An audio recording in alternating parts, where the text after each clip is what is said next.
You know, Bruce Orr's communications with Christopher Steele, all those details about the documents showing the communications, 60 plus communications between the Justice Department and Christopher Steele, the Clinton agent, the foreign spy working for Fusion GPS, came out because of Judicial Watch's litigation. We're fighting for Strzok information about his removal from the Mueller operation after it was found out he was an anti-Trumper activist and hated President Trump. Mr. Mueller obviously thought better of having him be there, but of course he didn't ask him, according to Strzok, well, did you do anything inappropriate? Now, Strzok says he didn't, but Mueller wasn't even interested in figuring that out. So we want to know about the details of his removal, because that removal was hidden from the American people for 4 months by Mueller and the Justice Department. So we sued for the records, and the Justice Department came back to us and said, well, we looked here, but we didn't find anywhere. And looking here was just looking in one place, which was Strzok's email account.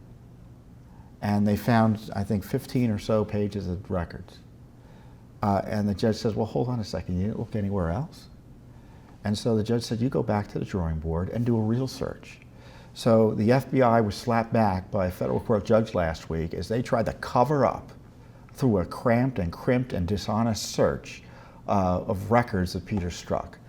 This is, you know, people think all this went on during the Obama administration. No, the cover-up is continuing by the deep state into the Trump administration. And the FBI and the DOJ is covering up the misconduct and they don't want the full truth to come out about the misconduct of their own FBI and DOJ officials. And thankfully, the federal courts are not going to, you know, at least there's one federal court judge who says, you know, come on, you're not fooling me.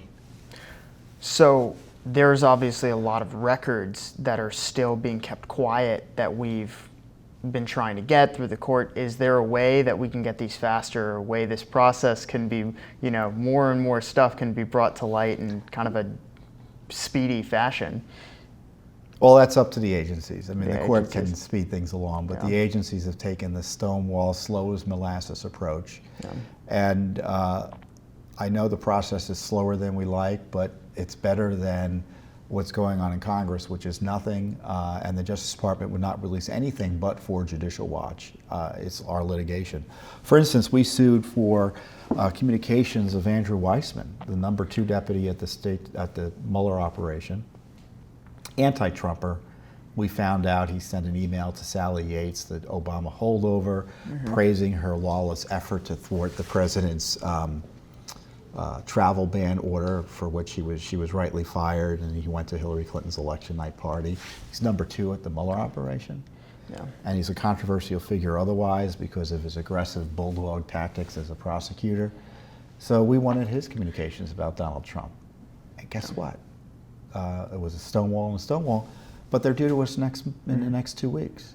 So the materials are coming out, and Andrew Weissman, coincidentally, is planning to lead the Mueller special counsel operation. I don't know if it has anything to do with the fact all these emails are going to be coming out about what he was saying about President Trump, but we'll see.